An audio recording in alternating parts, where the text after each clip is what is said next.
اچھا، یہاں پہ ابھی ہم نے سورہ الحمد کی تفسیر مکمل کی ہے اور ابھی بڑھ رہے ہیں سورۃ البقرہ کی طرف۔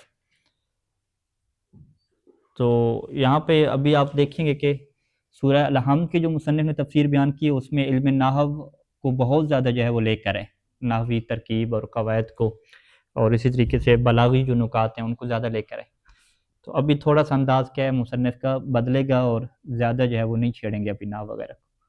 تو ابھی تیسرے پارے کا آپ کو پتہ ہے کہ تیسرے پارے میں بھی ہم جب پڑھتے تھے تو اتنی زیادہ جو ہے وہ نحوی بحثیں نہیں ہوتی تھیں۔ تو یعنی اس سے یہ لگتا ہے کہ مصنف نے الحمد کے اوپر کام جو ہے وہ بڑا ٹائٹ رکھا، ٹھیک ہے، اور بعد میں پھر مصنف نے کہا کہ تھوڑا کام کو کیا کرنا چاہیے، ہلکا رکھنا چاہیے ہاتھ، ٹھیک ہے۔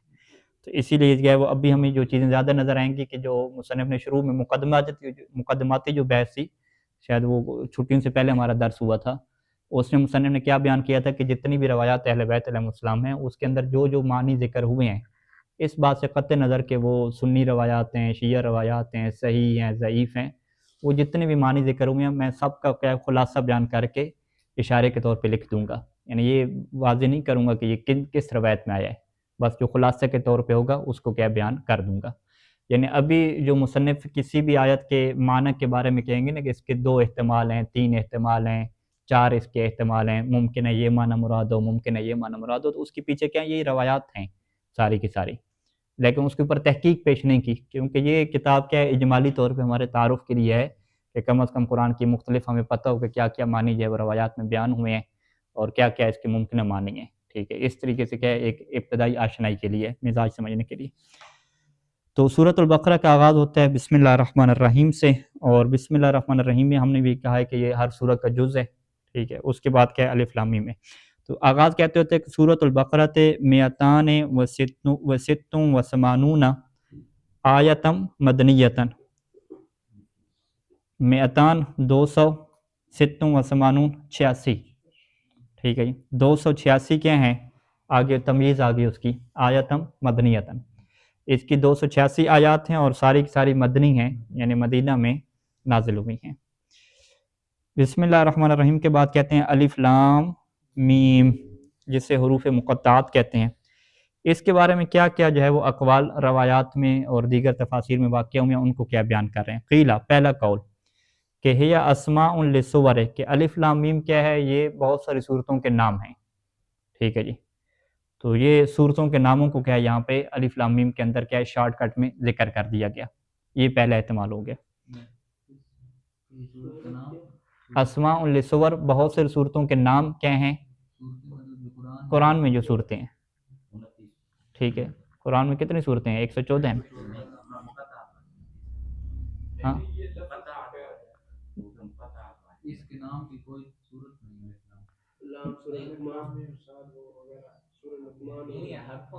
نہیں وہ یعنی حیدر صاحب کا اشکال یہ ہوگا نا کہ بھئی الف لام میم کی کوئی سورہ کا نام ہے ہی نہیں قرآن میں، ٹھیک ہے، تو پھر آپ کیسے کہہ رہے ہیں؟ تو ہم کیا کہیں گے کہ ہی اسماء للسور، کہ جتنی بھی صورتوں کے اسماء ہیں ان اسماء کے لیے جو تعبیر استعمال کی گئی ہے الف لام میم کی تعبیر استعمال کی گئی ہے، یعنی شارٹ کٹ جیسے ٹرم کہتے ہیں نا، کہ بہت سارے نام تھے، بہت سارے ناموں کی شارٹ کٹ کیا بنائی، الف لام میم بنائی۔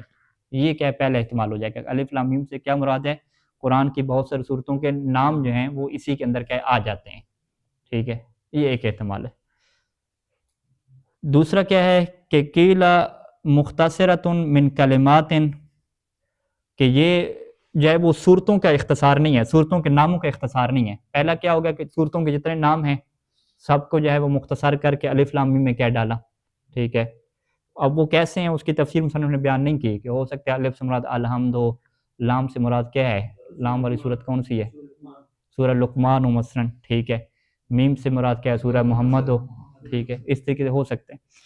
دوسرا قول کیا ہے کہ نہیں، یہ صورتوں کے جو ہے وہ شارٹ کٹ نہیں بنائی گئی، یہ کلمات تھے ہمارے پاس، بہت سارے کلمات تھے، ان کلمات کو ملا کے یہ شارٹ کٹ کیا بنا۔ وہ کلمات کون سے تھے، فالف لام میم معنی ہو، الف لام میم کا معنی کیا ہے کہ ان اللہ اعلم، ان اللہ اعلم کا شارٹ کٹ کیا بنا، الف لام میم بنا، کہ میں اللہ سب سے زیادہ علم رکھنے والا ہوں۔ تو ان اللہ میں الف کو لیا، اللہ سے جو ہے وہ لام کو لیا، اور عالم میں کس کو لے لیا، میم کو لے لیا، یوں کر کے بنا لیا۔ 2 قول ہو گئے۔ تیسرا قول تیسرا قول کیا کہتے ہیں کہ اشارۃ الی مدۃ و آجال بحسب الجمل، کہ یہ اشارہ ہے مدتوں کی طرف، ٹائم کی طرف. واو تفسیریہ ہے، آجال، آجال اجل کی جمع آجال، اسی بھی کیا کہتے ہیں، وقت کو کہتے ہیں. کہ الف لام میم جو ہے نا یہ ٹائم کو جو ہے وہ بیان کر رہے ہیں، ایک ٹائم پیریڈ کو بیان کر رہے ہیں. اچھا یہ ٹائم پیریڈ کیسے بیان کر رہے ہیں؟ اسے کہتے ہیں حساب الجمل کہتے ہیں. حساب الجمل کیا چیز ہے؟ یعنی میم کے اوپر شد کے ساتھ اسے بولا جاتا ہے کہ جسے ہم کیا کہتے ہیں، حروف کا جو حساب ہوتا ہے، ابجد کے حروف جو ابجد ہیں ان کا عددی حساب، یعنی ان کو کس میں کنورٹ کرنا، عدد میں کیا کنورٹ کرنا.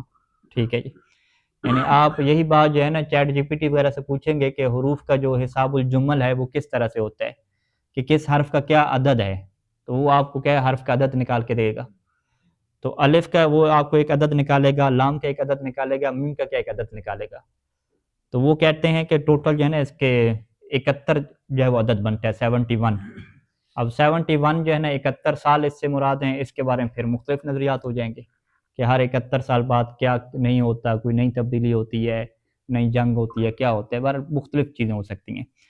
تو لہٰذا تیسرا قول کیا کہتا ہے کہ الف لام میم حقیقت میں کیا ہے، جو حساب الجمل چلتا ہے، یعنی ابجدی حروف کا جو عدد نکالے جاتے ہیں اس کے حساب سے اس سے جو ہے وہ ٹائم کیا مراد ہے. ٹھیک ہے. اب وہ 71 سال ہو سکتے ہیں، 71 مہینے ہو سکتے ہیں، جو بھی ہو. چوتھا قول کیا ہے کہ مقسم بہا، کہ الف لام میم سے قسم جو ہے وہ کھائی گئی ہے. مقسم بہا یعنی اس سے کے ذریعے سے، ان حروف کے ذریعے سے قسم کھائی گئی ہے. پانچواں قول بن جائے گا کہ اسماء للقرآن، کے قرآن کے ناموں میں سے ایک نام کیا ہے جی، الف لام میم ہے. چھٹا یہ بن جائے گا کہ اسماء اللہ تعالیٰ، کے خود اللہ کے ناموں میں سے یہ ہے. ٹھیک ہے جی. ساتواں کیا بن جائے گا کہ سر اللہ ہے، کہ یہ اللہ کا راز ہے. اور آٹھواں کیا بن جائے گا کہ من المتشابہ یا من المتشابہ. ٹھیک ہے. متشابہ کے شبہ ڈالنے والا، من متشابہ یعنی جس کے اوپر شبہ پڑ گئے. ٹھیک ہے. تو یہ سارے کیا ہے الف لام میم کے متعلق کیا ہے مصنف نے اقوال جو ہے وہ بیان کر دیے ہیں. ذالک الکتاب، ذالکہ کس کے لیے آتا ہے ہمارے پاس؟ اشارہ کے لیے آتا ہے. ٹھیک ہے. تو اب اس اشارے سے جو ہے وہ کیا مراد ہے، یعنی یہ کتاب یا وہ کتاب، اس طریقے سے آپ کہہ دیں تو یہ کتاب یا وہ کتاب سے کون سے کتاب کی طرف اشارہ کرنا مقصود ہے؟ کہتے ہیں کہ اے القرآن الذی افتتح بالف لام میم، کہ یہاں سے کیا مراد ہے کتاب سے، اشارہ کس کی طرف کر رہے ہیں، یعنی وہ قرآن کہ جو شروع ہوتا ہے، افتتاح کہ جس کا افتتاح ہوتا ہے الف لام میم کے ساتھ، وہ والا جو قرآن ہے، ذالک الکتاب، یہ مراد ہے. هو الکتاب، یہ وہ کتاب ہے کہ الذی اخبرت بہ موسیٰ، کہ جس کے متعلق حضرت موسیٰ علیہ السلام نے خبر دی تھی تورات میں. ومن بعدہ من الانبیاء، اور اس کے بعد جو بھی انبیاء ہے انہوں نے خبر دی تھی. وہم اخبروا بنی اسرائیل، اور انہوں نے جو ہے وہ کس کو خبر دی؟ بنی اسرائیل جو ساری قوم تھی ان کو کیا خبر دی تھی کہ اس طرح کی جو ہے وہ کتاب نازل ہوگی آخری زمانے میں، جو عرب میں نبی آئیں گے ان کے اوپر. ٹھیک ہے جی. سورہ الحمد، ہاں اسی کے حصے ہی ہیں.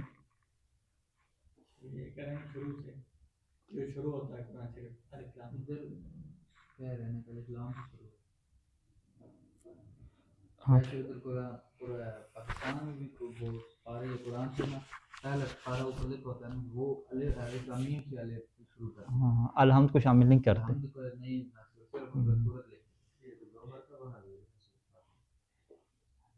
ٹھیک ہو گیا. نازل 2 دفعہ ہوئی ہے نا، سب مسانی جو کہتے ہیں، یا نازل 2 دفعہ ہوئی ہے، یا پڑھتے 2 دفعہ نماز. ٹھیک ہے آپ کی بات، یعنی یہی کہہ رہے ہیں کہ قرآن کی آغاز جو ہے وہ افتتاح الف لام میم سے ہوتا ہے، یعنی پہلا پارہ پھر اسی سے آغاز ہوگا. بہرحال اس سے یہ مطلب نہیں ثابت ہوتا کہ الحمد جو ہے وہ حصہ ہی نہیں ہے. الحمد افتتاحیہ ہو جائے گا. ٹھیک ہے. مقدمہ ہو جائے گا، جیسے آپ کتاب کا مقدمہ لکھتے ہیں، اس کے بعد کیا ہوتا ہے پہلا درس، دوسرا درس، تو الحمد کیا ہے اس کا ایک مقدمہ ہو جائے گا. ٹھیک ہے. یہ اچھی توجہ آپ نے دلائی. لا ریبہ، لا ریبہ کا کیا مطلب کریں گے؟ یعنی لا شک کا، لا شک کا فی ہے، فی یعنی فی الکتاب، اس کتاب میں شک نہیں ہے. لظہورہ عندہم، کیونکہ یہ ان کے نزدیک کیا ظاہر ہے. ظاہر ہے یعنی اس کا جو معنی ہے ان کے نزدیک ہے واضح ہے. ظاہر ہے اس میں کسی قسم کا کوئی شک نہیں ہے۔ اچھا، فیہ کے اوپر کیا مصنف نیچے حاشیہ لکھا؟ ہاں، فیہ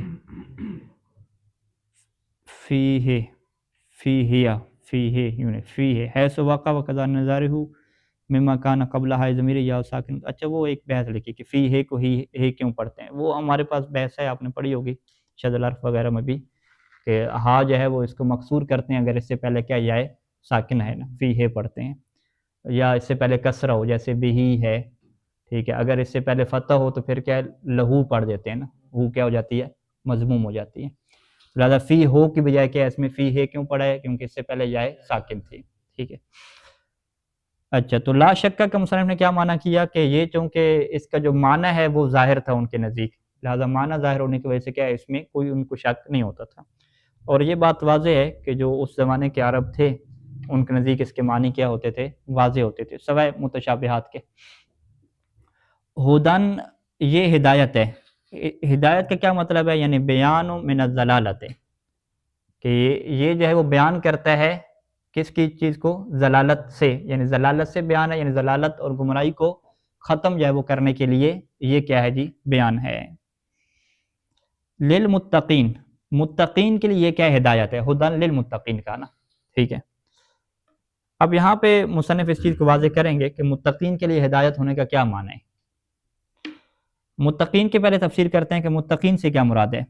الذین یتقون الموبقات وتسلیط السفہ علی انفسہم، موبقات کسے کہتے ہیں، تباہ کرنے والی چیزیں، کہ الذین وہ لوگ کہ جو بچتے ہیں موبقات سے، ان چیزوں سے کہ جو تباہ کرنے والی ہیں، اور کس بات سے بچتے ہیں، کہ جو صفہ ہے، صفہ کسے کہتے ہیں، اردو میں بے وقوفی کو کہتے ہیں، کم عقلی کو کہتے ہیں، اور اس بات سے بچتے ہیں کہ جو بے وقوفی اور کم عقلی ہے وہ مسلط ہو جائے علی انفسہم، ان کے نفسوں کے اوپر، ٹھیک ہے، کیونکہ صفی کسے کہتے ہیں کہ جس کو اپنے اچھے اور برے کی پرواہ نہ ہو، تو متقی کسے کہیں گے کہ نہیں جو بچنے والا ہو، جو بری چیزوں سے خود کو کیا ہے بچانے والا ہو، اور اس بات سے بچنے والا ہو کہ کہیں یہ جو بے توجہی ہے اور بے عقلی ہے یہ اس کے اوپر غالب نہ آ جائے۔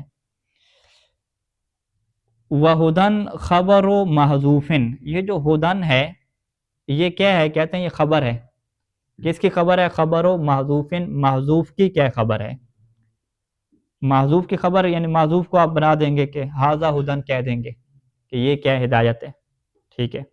للمتقین تو کیا ہے جار مجرور اسی ہدن کے متعلق ہے، ٹھیک ہے، ہدن للمتقین، تو ہدن للمتقین میں ہم کیا کہیں گے کہ ہدن تو خبر ہوگی، اس کی مبتدا کہاں پہ ہے، اسے کیا محذوف کریں گے کہ ھذا ہدن للمتقین۔ او خبر ثان لذالک، یا جو اس کے شروع میں لفظ ذالک آیا تھا نا اس کی کیا خبر ہے، ثانی ہے، ذالک الکتاب، اس کی پہلی خبر کیا ہوئی، لا ریب فیہ، ٹھیک ہے، یہ لا ریب فیہ پورا جملہ کیا اس کی خبر بن جائے گا، دوسری خبر کیا بن جائے گا، ہدن للمتقین، ذالک الکتاب یہ مبتدا بن جائے گا مشار الیہ، ٹھیک ہے، پہلی خبر لا ریب فیہ ہے، دوسری خبر کیا ہدن للمتقین۔ اچھا، اب اس سوال کا جواب اٹھا رہے ہیں کہ وَالتَّوْصِيفُ بِهِ لِلْمُبَالَغَةِ، کہ وَالتَّوْصِيفُ بِهِ، اچھا یہ بہی کی میری ہے وہ اس کی طرف جانی چاہیے، کتاب کی طرف، کہ وَالتَّوْصِيفُ بِهِ یعنی کتاب کی جو وصف بیان کی گئی بہی اس ہدایت کے ذریعے سے، کہ یہ کتاب جو ہے وہ ہدایت ہے، یہ کس کے لیے ہے، مبالغہ کے لیے، ٹھیک ہے، یعنی کتاب ہے ہی ظاہری بات ہے، کیا نام ہے وہ کتاب، قرآن ہدایت ہے، کتاب ہدایت کی ہے، تو وہ نازل اس لیے ہوئی ہے کہ لوگوں کو کیا ہدایت ہے، تو پھر دوبارہ جو ہے وہ یہ کہنا کہ یہ متقین کے لیے ہدایت ہے کتاب کے بارے میں یہ کہنا، یعنی اس سے آپ کیا کہتے ہیں کہ جب پہلے یہ بیان کر دیا کہ یہ وہ کتاب ہے کہ لا ریب فیہ، اس کے اندر کسی قسم کا کوئی شک نہیں ہے، یہ بڑا واضح معنی ہے، تو اس سے کیا ثابت ہو گیا کہ جب اس کے اندر شک نہیں ہے تو اس کے ذریعے سے ہمیں کیا مل جائے گی، ہدایت مل جائے گی۔ پھر دوبارہ کیا کہا کہ ہدن، کہ یہ کیا ہدایت ہے، اب یہ جو دوبارہ ہدایت کہنا ہے، کتاب کو صفت لگانا دوبارہ ہدایت، صفت کا معنی وہی معنی لغوی ہے، حقیقت میں کیا ہے خبر ہے، یعنی دوبارہ جو ہے وہ قرآن کا وصف بیان کرنا ہدایت کے ذریعے سے، اس میں کیا مبالغہ ہو رہا ہے، مزید مبالغہ ہو رہا ہے، یہ اس کے اندر کوئی شک نہیں ہے کسی قسم کا، کوئی اس کے اندر عیب نہیں ہے، اور یہ کتاب کیا ہے، یہ ہدایت کے لیے. تو یوں اس معنی کے اندر کیا آتی ہے، عظمت آتی ہے. نہیں، وہ آگے اختصاصہ بالمتقین وہ بیان کر رہے ہیں. ابھی توصیف سے فقط یہ ہے کہ بھی کتاب کی ہدایت کے ساتھ وصف کیوں بیان کیا گیا. وہ توصیف بہی کا کیا مطلب کریں گے؟ کتاب کا جو وصف لایا گیا ہے ہدن والا، یہ کیوں لایا گیا؟ ٹھیک ہے، ہم کیا کہ مبالغہ کی خاطر ہیں. کتاب جب لا شک ہے، لا شک کے بعد مزید اس کے اندر مبالغہ پیدا کر رہے ہیں کہ اس کے اندر کیا ہے، ہدایت کے زیادہ پہلو کیا موجود ہیں. وَالتَّنْکِیرُ لِلتَّعْظِیم، اور پھر ہدن کو جو ہے وہ نکرہ کیوں لایا گیا؟ ٹھیک ہے، نکرہ جو ہے وہ اس لیے ہے کہ تاکہ اس کی جو تعظیم ہے نا، ہدایت کی جو عظمت ہے اس سے بیان کیا جائے کہ ہر قسم کی ہدایت کیا اس میں موجود ہے. ٹھیک ہے، الہدا اگر کہہ دیتے تو ممکن تھا کہ اس کا اتنا دائرہ کیا وسیع نہ ہوتا. ہدن کہہ دیا بھئی ہدایت ہی ہدایت ہے، آپ یوں کہتے ہیں اردو میں کہ ہدن یعنی ہدایت ہی ہدایت ہے. ٹھیک ہے، تو یہ اس کی کیا ہے، ہدایت کے اندر جو عظمت ہے، اس کی ہدایت کا جو بڑا پن ہے، اس کے دائرے کا جو وسیع ہونا ہے، اس کو یہ چیز کیا بیان کر رہی ہے. کیونکہ نکرہ بھی کیا ہوتا ہے، عام ہوتا ہے. تو ایک ہدایت کے عام ہونے سے جو ہدایت کی تعظیم ہے، اس کا بڑا ہونا، وہ کیا ہو جائے گا، واضح ہو جائے گا. اب جو ہے وہ اگلا سوال آ رہا ہے کہ واختصاص بالمتقین، کہ ہدایت کو متقین کے ساتھ خاص کیوں کیا. ٹھیک ہے، پہلا مصنف اس کا جواب دیتے ہیں کہ لأنہم المہتدون بہ، کیونکہ متقی ہی وہ ہوتے ہیں کہ جو اس قرآن کے ذریعے سے ہدایت پا لیتے ہیں. متقی کے علاوہ اس قرآن سے کوئی ہدایت نہیں پاتا. متقی کی مصنف نے کیا تفسیر بیان کی کہ جو اپنے آپ کو بچانے والا ہو. ٹھیک ہے، یعنی جس بندے کی یہ نیت ہو، یہ ارادہ ہو کہ میں نے اپنے آپ کو کیا ہے، بچانا ہے، میں نے اپنے اوپر وہ جو صفحہ ہے بے عقلی کو غالب نہیں ہونے دینا. تو جس کی یہ نیت ہوگی تو وہ اس کتاب کے ذریعے سے کیا پائے گا، ہدایت پائے گا. اور جو بندہ کیا ہے، اس سوچ کا ہے کہ راہ جانے تو شاہ جانے، ہمارا محاورہ ہے نا، کہ اس نے خود کو بچانا ہی نہیں ہے. ٹھیک ہے، اس نے کبھی ٹینشن ہی نہیں لی کہ میں نے خود کو بچانا ہے یا نہیں بچانا. ٹھیک ہے، جبکہ یہ بات واضح ہے، اہل بیت علیہم السلام تقویٰ کی نصیحت کرتے ہیں کہ ہم میں سے ہر بندے نے خود کو بچانا ہے، کیونکہ نفس امارہ کی طرف سے حملے موجود ہیں، شیطان کے وسوسے کیا موجود ہیں. خود کو سنبھالنا ہے ہر کسی نے، خود کے ساتھ کیا لڑنا ہے. اس کو کیا کہتے ہیں، جہاد اکبر کہتے ہیں نا.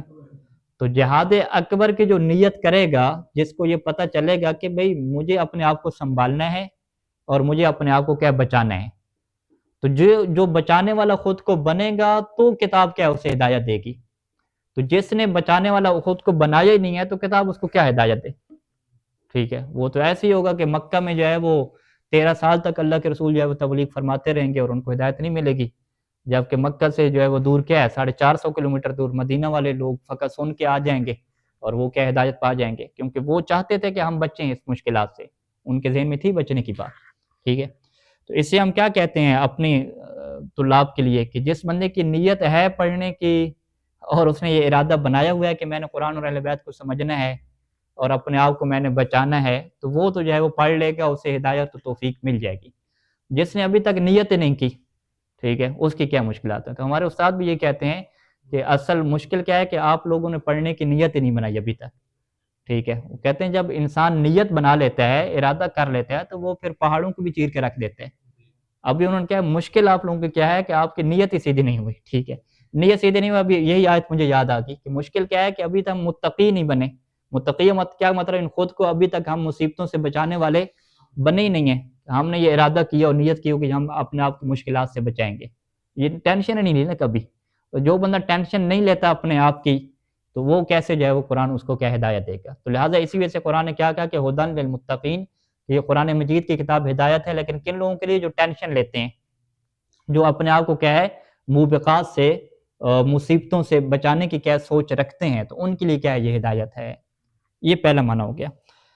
دوسرا معنی مصنف کیا کرتے ہیں، وہی اہدنا الصراط المستقیم والا، کہ وہاں پہ ہدایت کو کس معنی میں لیا تھا؟ توفیق الہی کے معنی میں لیا تھا کہ اللہ کی طرف سے رحمت اس کے دل پہ نازل ہو.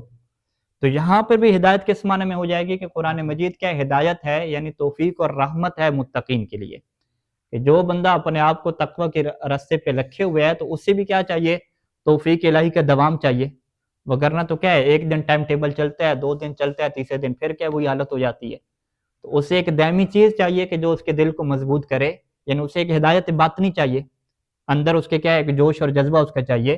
تو یہ جوش اور جذبہ اور اس توفیق کا زیادہ ہونا، اس کا ثابت قدم رہنا، یہ کیا ہے، کن کے لیے ہے قرآن مجید، کن کے لیے یہ رحمت ہے، کن کو یہ توفیق دیتی ہے؟ یہ ان لوگوں کو توفیق دیتی ہے کہ جو کیا ہوتے ہیں، متقی ہوتے ہیں. ٹھیک ہے. اول مراد، دوسرا استعمال کیا ہے کہ متقین کے ساتھ خاص کرنے کی کیا وجہ ہے کہ اول مراد زیادتہ و ثباتہ، کہ مراد کیا ہے کہ متقین کے لیے ہدایت زیادہ ہوتی ہے، اور ہدایت کیا ہے ان کے لیے ثابت ہو جاتی ہے، ثابت یعنی دائمی ہو جاتی ہے. ہدایت زیادہ ہوتی ہے، ثابت ہوتی ہے، کیا مطلب؟ کہتے ہیں جیسے اہدنا الصراط المستقیم میں تھا، اہدنا الصراط میں ہدایت کا کیا معنی کیا تھا؟ توفیق اور رحمت الہی کا کیا تھا. تو یہاں پر بھی معنی کیا ہو جائے گا کہ قرآن ہدایت ہے. ہدایت کیا مطلب؟ وہ بیان میں نزلالہ نہیں ہو جائے گا. اوپر جو ہدایت کا معنی کیا ہے نا کہ یہ جو گمراہی کو جو چیز واضح کرتی ہے، گمراہی کو جو ہے وہ نکھار کے رکھ دیتی ہے کہ یہ چیز بری ہے، اسے ہم ہدایت کہتے ہیں. ابھی کیا کریں گے؟ نہیں، ہدایت کا وہ والا معنی نہیں کریں گے. ہدایت والا ہم وہ معنی کریں گے کہ جو اہدنا الصراط المستقیم میں کیا تھا کہ اللہ جسے چاہتا ہے ہدایت دیتا ہے، وہ والا معنی. ہدایت جسے چاہتا ہے اللہ اس کے اوپر رحمت نازل کر دیتا ہے. زبردستی تو اللہ کسی کو نہیں بناتا نا مومن وغیرہ. ٹھیک ہے، اس کے اوپر ہدایت نازل کرتا ہے، یعنی اس کے دل میں جو خیالات ہیں، اچھے خیالات کی پاور، اس کو کیا زیادہ کر دیتا ہے. اب انسان کا دل جو ہے وہ کرتا ہے نیک کام کرنے کا، انسان کا دل کرنے لگ جاتا ہے عبادت کرنے کا، پڑھنے کا، باقی نظام اس کا سیٹ ہونا شروع ہو جاتا ہے. تو یہ جو قرآن مجید ہے یہ ہدایت ہے. ہدایت کیا مطلب؟ یعنی یہ رحمت ہے، اور انسان کے دل کو جو ہے وہ مزید اس کی طرف لے جاتی ہے کہ وہ ثابت قدم ہو جاتا ہے، توفیق دائمی ہو جاتی ہے. تو یہ کن کے دلوں کو لے کر جاتی ہے دوام کی طرف؟ یہ صاحبان تقوی کے دلوں کو کیا ہے، لے کر جاتی ہے. تو یہ دو معنی کیا مصنف نے کر دیا.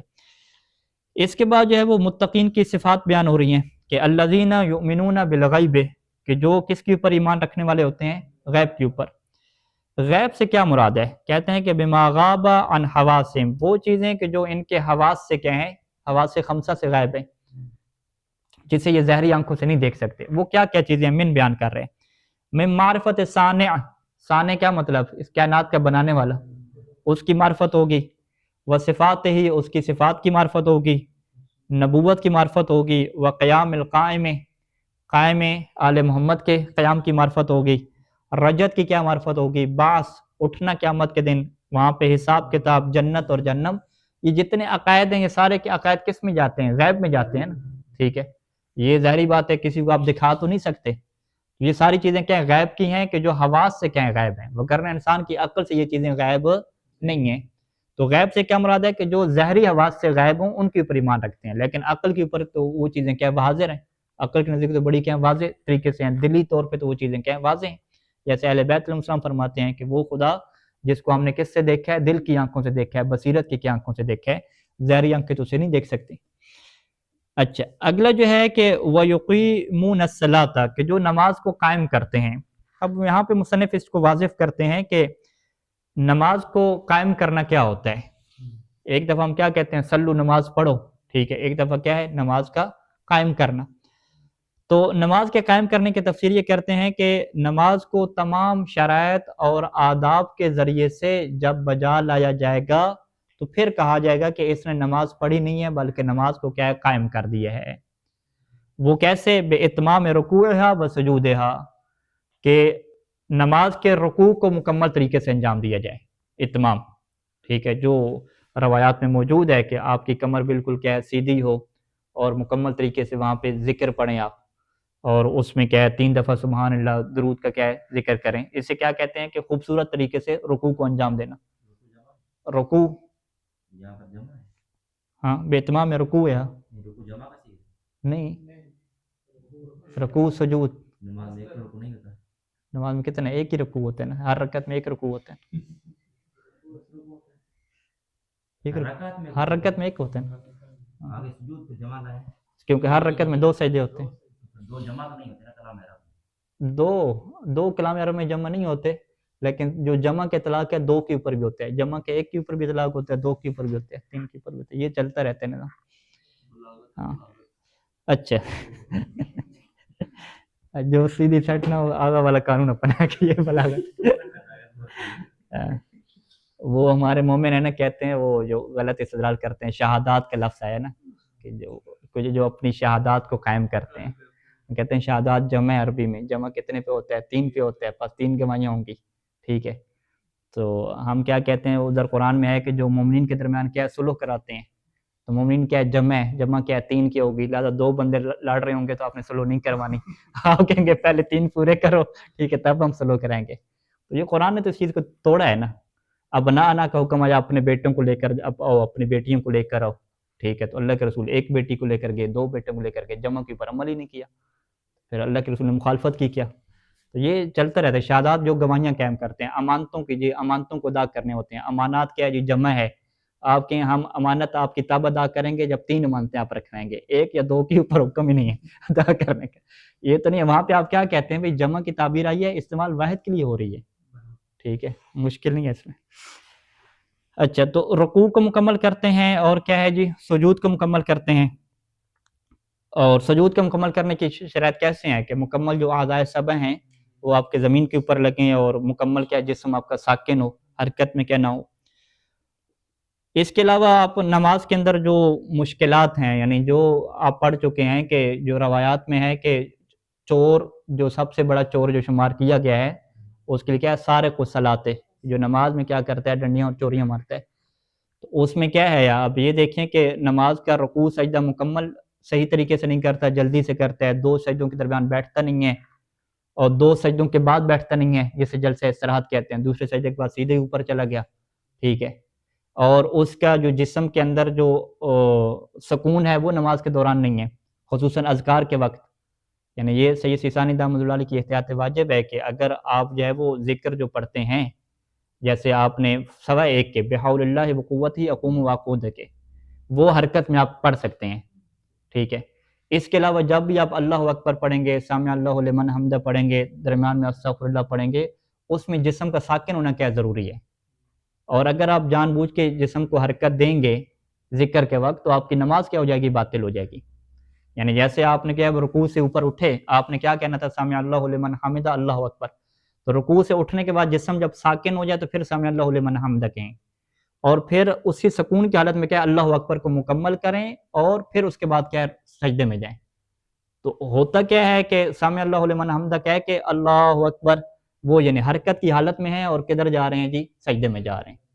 اسی طریقے سے کیا ہے، سجدے کے بعد اٹھے، اور اٹھنے کے بعد کیا، اللہ اکبر استغفر اللہ ربی واتوب الیہ، پھر اللہ اکبر، وہی پھر حرکت شروع ہوگی، ٹھیک ہے۔ اس سے کیا مطلب کہ اللہ اکبر کو میں نے مکمل نہیں کرنا، بس اسی حرکت کی کیا حالت میں کہنا ہے۔ تو یہاں پہ اسماعیل سے سید سیستانی کا فتویٰ ہے کہ اگر آپ حرکت کی حالت میں یہ والے ذکر پڑھتے ہیں تو نہ فقط یہ کہ یہ ذکر باطل ہوگا، بلکہ ابھی کیا ان کی احتیاط واجب ہے کہ خود نماز بھی کیا ہو جائے گی، باطل ہو جائے گی، ٹھیک ہے۔ تو آپ خود یہ دیکھیں گے، اس کو آپ نوٹ کریں کہ کتنی کیا اس کے اندر کیا سستیاں ہوتی ہیں، واضح۔ تو لہٰذا جو نماز کا قائم کرنا ہے وہ مکمل طور پہ ان احکام کی رعایت کرنے کے، تو پھر کیا نماز کو آپ نے صحیح طریقے سے کھڑا کیا، قائم کیا اور نافذ کیا۔ دوسرا کیا ہے کہ وہ حفظ مواقیتہا، نماز کے اوقات کی کیا کرنا ہے، حفاظت کرنا، یعنی جو شیعوں کی صفات میں بیان کیا گیا کہ شیعوں کی اگر پہچاننا ہو تو ان کو دیکھو کہ نماز کے اوقات کی وہ کیسے حفاظت کرتے ہیں۔ وہ آخری 10-15 منٹ والے الارم والے نہیں ہوتے کہ ٹھیک ہے کہ نماز فجر کا ٹائم یہ آخری کب قضا ہوتی ہے جی، پہلے پوچھیں گے اچھا جی آخری 15 منٹ قضا ہو رہی ہے، پھر کیا الارم لگا کے رکھیں، یہ ان لوگوں میں سے نہیں ہوتے جو نماز سے محبت کرتے ہیں اور 5-10 منٹ پہلے خود کو تیار کر لیتے ہیں کہ جیسے ہم بارگاہ الہی میں جانے والے ہیں، خود تیار کر لیتے ہیں۔ یعنی حفظ مواقیت کے لیے علماء کیا کہتے ہیں کہ اس بندے کو کہا جائے گا کہ اس نے نماز کے وقت کی حفاظت کی ہے کہ جو نماز کے ٹائم سے پہلے وضو شوضو کر کے اپنے آپ کو تیار کر کے بٹھا لے، اسے کہا جائے گا۔ جیسے آپ لیتے ہیں درس کی حفاظت کرنا، پروگرام کی حفاظت کرنا، آپ کیا کہتے ہیں، وقت کی پابندی کریں، تو وہ کس بندے کو کہا جاتا ہے کہ یہ نماز کے درس کے وقت کی پابندی کرنے والا ہے؟ جو 5-10 منٹ بعد ہے، جو پہلے سے آ کے بیٹھا ہو، جو پہلے سے آ کے بیٹھا ہو، اس سے کہا جاتا ہے کہ یہ بندہ یعنی درس سے محبت کرنے والا ہے، پہلے آ کے بیٹھا ہوا ہے۔ تو نماز کے اندر بھی یہ قانون چلے گا۔ تو لہٰذا نماز کو قائم کرنے کا دوسرا کیا ہے کہ جو نماز کے اوقات کی حفاظت کرنے والا ہو، یعنی نماز کے وقت سے پہلے خود کو مکمل طور پہ تیار کر چکا ہو۔ اللہ ہم سب کو توفیق دے۔ اور اسی طریقے سے جو نماز کی حدود ہیں، ٹھیک ہے، ان کی کیا حفاظت کرنے والا ہو، حدود یعنی آداب وغیرہ اس کی جتنے، وَصِيَانَتِهَا عَمَّا يُفْسِدُهَا أَوْ يَنْقُصُهَا، اور پھر وہ نماز کی حفاظت کرے ہر اس چیز سے کہ جو نماز کو فاسد باطل کر دیتی ہے، اور ينقصها، یا نماز کے ثواب کو تھوڑا کر دیتی ہے۔ جیسے مسجد اگر قریب ہے تو گھر میں نماز پڑھنا یہ اس کے ثواب کو تھوڑا کر دیتا ہے، ٹھیک ہے۔ باقی مثال کے طور پہ ایک ایشو کیا آ رہا ہے ہمارے نوجوانوں میں کہ مغرب کی اور عشاء کی اور فجر کی نماز میں کیا ہے، قرات بالجہر کا حکم ہے کہ آپ نے بلند آواز سے قرات کرنی ہے، اور ان کے جو ہے وہ شرم ہی ختم نہیں ہو رہی ہے، کہتے ہیں ہمیں شرم آتی ہے اونچی آواز سے پڑھتے ہوئے، ٹھیک ہے۔ تو اس کے علاوہ گپ شپ لگانی ہو یا موبائل وغیرہ کی پر جو ہے وہ میچ وغیرہ دیکھنے ہو یا ڈرامے وغیرہ دیکھنے ہو، اس میں شرم نہیں آئے گی، کمرے کے اندر دیکھ لیں گے، لیکن کمرے میں جب نماز پڑھنے کی باری آئے گی جی ہمیں شرم آتی ہے، بلند آواز سے کیسے پڑھیں، یہ ڈسٹرب نہ ہوں، کہیں جو ہے وہ میری قرات نہ سن لیں، یہ شرم یعنی اسی تک پڑی ہوئی تھی۔ اس سے کیا کہتے ہیں کہ نماز کی جو حدود کی رعایت ہی نہیں کرنے کے اوپر آ رہے، ٹھیک ہے۔ تو لہٰذا جو ہے نا یہ چیزیں کیا اہم ہیں کہ جتنی نماز کی شرائط ہیں، حدود ہیں، احکام ہیں، جب سب کو انسان مد نظر رکھ کے اول وقت میں نماز کو پڑھے گا تو تب کہا جائے گا کہ یہ لوگ جو ہیں وہ نماز کو قائم کرنے والے ہیں۔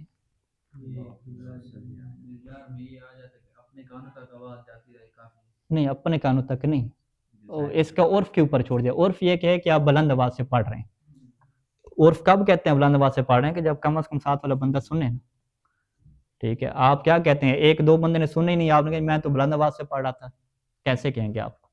کوئی بھی نہیں کہتا بلند آواز سے پڑھ رہا تھا، وہ کہتے ہیں آپ خود کو سنا رہے تھے قبلہ، آپ ہمیں تو آواز ہی نہیں ہے کہ یہ کیا بلند آواز سے آپ نے پڑھی، ٹھیک ہے۔ تو بلند آواز کا یہی مطلب ہے کہ کمرے والے سنیں گے، ظاہری بات ہے۔